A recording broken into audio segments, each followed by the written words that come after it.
Ranji match में विराट कोहली को railway के हिमांशु सांगवान ने क्लीन बोल्ड किया था। इस पर हिमांशु का कहना है कि मैच से पहले टीम के बस ड्राइवर ने मुझे सलाह दी थी कि आपको विराट कोहली को चौथे पांचवें स्टंप की लाइन पर बॉल करनी होगी और वो आउट हो जाएंगे। मुझे खुद पर भरोसा था। मैं दूसरों की कमजोरियों की जगह अपनी ताकत पर ध्यान केंद्रित करना चाहता था। विराट के लिए मेरी कोई योजना नहीं थी। अमेरिका की 30 वर्षीय महिला ओनिजा एंड्रयू रॉबिन्सन 19 साल के प्रेमी से मिलने के लिए पाकिस्तान पहुंच गई। कराची पहुंची ओनिजा ने जब अपने प्रेमी निदाल से मुलाकात की तो वह अपनी बात से पलट गया। रॉबिन्सन के मुताबिक दोनों की मुलाकात सोशल मीडिया में हुई थी और धीरे धीरे उन्हें प्यार हो गया।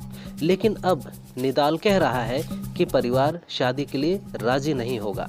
ऐसे में रॉबिन्सन निदाल के घर के बाहर ही धरने पर बैठ गई है।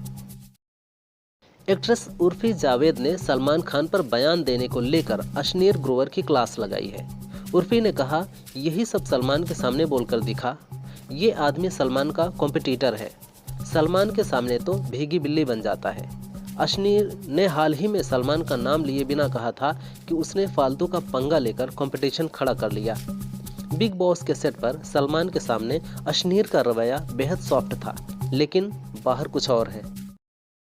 उत्तर प्रदेश में निजीकरण को लेकर चल रहे बिजली कर्मियों के धरना प्रदर्शन के बीच 1200 संविदा कर्मियों को निकाल दिया गया है। इसके अलावा 20,000 कर्मचारियों की सैलरी पर तलवार लटक रही है। यूपी विद्युत कर्मचारी संयुक्त संघर्ष समिति ने विरोध दर्ज कराते हुए कहा कि प्राइवेटाइजेशन के लिए संविदा कर्मियों को मनमाने ढंग से हटाया जा रहा है, यह अमानवीय है। वक्फ संशोधन विधेयक 2024 पर लोकसभा में एआईएमआईएम चीफ असदुद्दीन ओवैसी ने कहा, अगर सरकार मौजूदा रूप में वक्फ कानून लेकर आई तो यह संविधान का उल्लंघन होगा और इससे देश में सामाजिक अस्थिरता पैदा होगी। इस कानून को पूरी मुस्लिम बिरादरी ने खारिज कर दिया है। एक गर्वित भारतीय मुस्लिम होने के नाते मैं अपनी मस्जिद का 1 इंच भी नहीं खोऊंगा। मैं अपनी दरगाह का 1 इंच भी नहीं छोड़ूंगा। उत्तर प्रदेश सरकार अपना बजट फरवरी के अंत में पेश कर सकती है। इसके लिए तैयारी हो रही है। उम्मीद है कि इस बार का बजट 8 लाख करोड़ का हो सकता है। मध्य वर्ग, युवा, किसान और महिलाएं बजट के फोकस में होंगी। सूत्रों से खबर है कि बजट सत्र की तिथियां फाइनल नहीं हुई हैं। सभी विभागों के बजट प्रस्तावों को अंतिम रूप दे दिया गया है। बता दें कि 1 फरवरी को पेश हुए आम बजट में टैक्स पेयर्स को बड़ी राहत मिली थी। चीन के सिचुआन में एक शख्स ने अपनी गर्लफ्रेंड लियू को प्रपोज करने के लिए केक में अंगूठी छिपा दी। लियू घर पहुंची और उसे भूख लगी थी तो उसने केक खा लिया, साथ ही वह अंगूठी भी चबा गई। केक में मेटल मिलने की शिकायत पर प्रेमी ने उसे सारी बात बताई। लियू ने सोशल मीडिया पर इसका जिक्र करते हुए लिखा, मैंने हाँ कर दी, लेकिन कोई भी पुरुष खाने की चीज़ों में अंगूठी ना रखे, नहीं तो उसका भी यही हाल होगा। अमेरिका के एक शख्स ने ड्रिल मशीन ऑर्डर की, लेकिन उसे मशीन की फोटो डिलीवर कर दी गई। जॉर्जिया के रहने वाले 68 वर्षीय सिल्वेस्टर फ्रैंकलिन के मुताबिक उन्होंने चीनी वेबसाइट अली एक्सप्रेस के जरिए $40 की ड्रिल मशीन ऑर्डर की थी, लेकिन जब पार्सल डिलीवर हुआ तो उसे खोलते ही उनके होश उड़ गए। बॉक्स के अंदर ड्रिल मशीन की जगह सिर्फ उसकी फोटो थी। अब ये खबर तेजी से वायरल हो रही है। प्रयागराज महाकुंभ के आउटर एरिया में बसाई गई अवैध टेंट सिटी बंद करा दी गई है। जूस्टा शिविर नाम से अवैध टेंट सिटी संचालित की जा रही थी। इसी टेंट सिटी में 30 जनवरी को आग लगी थी और 15 टेंट जलकर खाक हो गए थे। टेंट सिटी के संचालकों के खिलाफ पुलिस में एफआईआर भी दर्ज कराई गई है। बताया जा रहा है कि टेंट सिटी में वीआईपी रेस्टोरेंट और यज्ञशाला के साथ गीजर आदि की भी व्यवस्था थी। प्रयागराज में चल रहे महाकुंभ में हीलियम गैस से भरा हॉट एयर बैलून फट गया, जिससे उसकी बास्केट में सवार 6 श्रद्धालु गंभीर रूप से जख्मी हो गए। इनमें से एक की हालत नाजुक बताई जा रही है। हादसा सेक्टर 20 के अखाड़ा मार्ग के पास हुआ। गनीमत रही कि बैलून उड़ने से पहले ही फट गया। अगर हादसा ऊंचाई पर होता तो बड़ा हादसा हो सकता था। इससे पहले मौनी अमावस्या के दिन भगदड़ मचने से 30 लोगों की जान चली गई थी। दिल्ली की मुख्यमंत्री आतिशी के खिलाफ मामला दर्ज किया गया है। आचार संहिता उल्लंघन के मामले में मुख्यमंत्री आतिशी के खिलाफ ये मामला दर्ज किया गया है। पुलिस की काम में बाधा डालने का आरोप भी है, जिस वजह से ये मामला दर्ज किया गया है। उधर आतिशी की शिकायत पर कालकाजी से बीजेपी प्रत्याशी रमेश बिधूड़ी के रिश्तेदारों के खिलाफ भी मामला दर्ज किया गया है। भारत में अवैध बांग्लादेशियों को हिरासत में रखने का मुद्दा सुप्रीम कोर्ट में उठा। बेंच ने केंद्र सरकार से पूछा कि अवैध बांग्लादेशियों को उनके देश भेजने की जगह हिरासत में क्यों रखा गया है। विदेशी अधिनियम 1946 के अंतर्गत सजा पूरी करने के बाद फिलहाल कितने अवैध बांग्लादेशी प्रवासियों को विभिन्न सुधार गृहों में रखा गया है। सुप्रीम कोर्ट ने 850 अवैध प्रवासियों की अनिश्चितकालीन हिरासत पर चिंता जताई है। केस दर्ज होने के बाद दिल्ली की मुख्यमंत्री आतिशी ने प्रतिक्रिया दी है।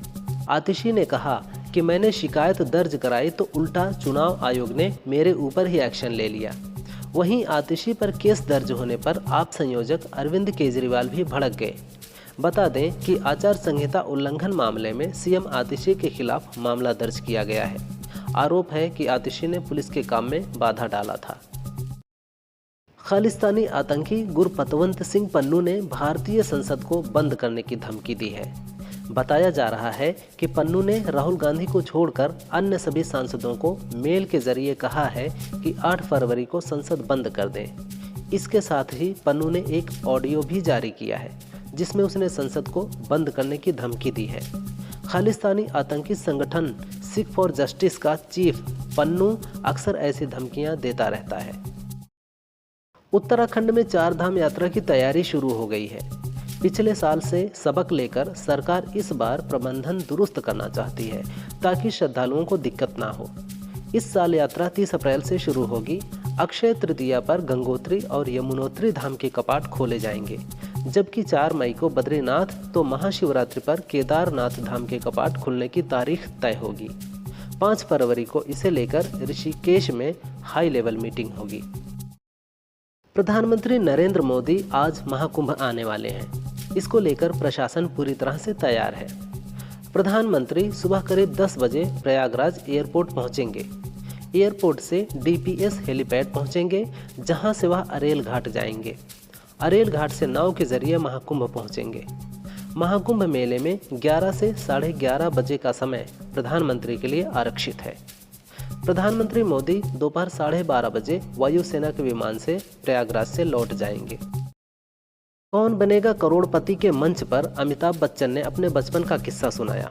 उन्होंने कहा, जब हम छोटे थे तब घर में फ्रिज नहीं था। हम पंखे के सामने बर्फ का टुकड़ा रखते थे ताकि ठंडी हवा आए। कुछ सालों बाद घर में बड़ा सा फ्रिज आ गया। उसे खोला तो वह बहुत ठंडा था। तो एक दिन हम उसके अंदर घुस गए और फ्रिज का दरवाज़ा बंद हो गया। मैं चिल्लाया और हमें बाहर निकालकर बहुत मारा गया। उत्तर प्रदेश के फतेहपुर में भीषण ट्रेन हादसा हुआ है। यहाँ पांभीपुर के पास खड़ी एक मालगाड़ी को पीछे से दूसरी मालगाड़ी ने टक्कर मार दी। टक्कर इतनी जोरदार थी कि गार्ड, कोच और इंजन पटरी से दूर जा गिरे। हादसे में लोको पायलट और 2 रेलवे कर्मचारियों को चोटें आई हैं। हादसे के चलते ट्रेन लाइन बाधित हो गई है, जिसे बहाल करने की कोशिश की जा रही है। हादसे का कारण साफ नहीं हुआ है। लोकसभा में राष्ट्रपति के अभिभाषण पर चर्चा के दौरान सांसद अखिलेश यादव ने कहा कि महाकुंभ हादसे में मृतकों के लिए 2 मिनट का मौन हो। इसके साथ उन्होंने मृतकों की संख्या का आंकड़ा मांगा।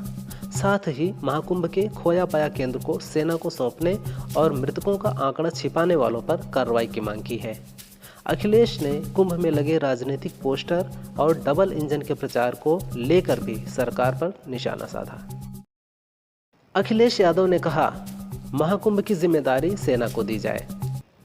उन्होंने कहा, महाकुंभ में लोगों ने अपनों को खोया। सरकार मृतकों के आंकड़े नहीं दे पाई। बच्चों के आंकड़े गायब हैं। खोया पाया केंद्र लोग ढूंढ नहीं पा रहे हैं। कुंभ का आयोजन पहली बार नहीं।